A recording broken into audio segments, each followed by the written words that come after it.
Education sector in India. The 5 years plan, started after independence, helped the growth of the country in education like other areas. However, due to some inherent weaknesses at the execution part, the expected success was not being achieved. So in order to improve the educational setup, the government constituted two commissions after independence. Kothari Commission 1964 to 1966.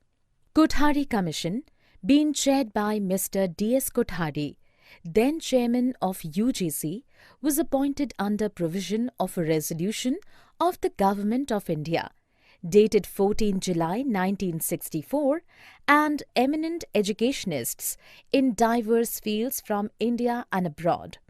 This commission was not to limit its inquiry to specific sectors or aspects of education, but to have a comprehensive review of the entire educational system. Government expenditure on public education.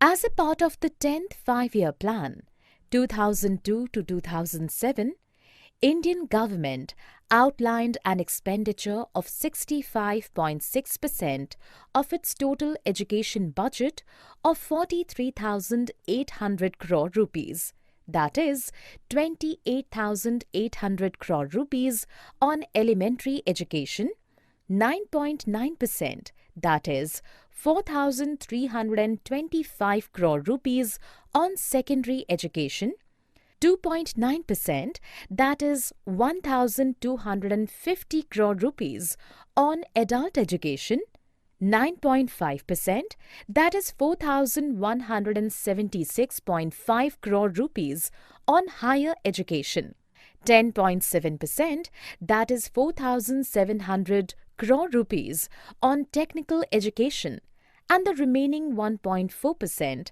that is 623.5 crore rupees on miscellaneous education schemes.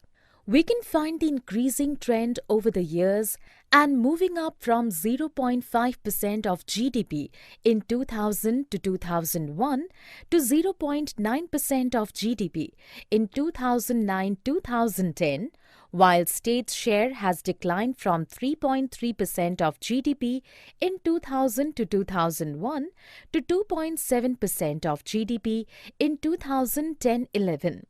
However, the centre bears only 1/4 of the total government spending on education, whereas the rest 3/4 of the spending comes from the state governments.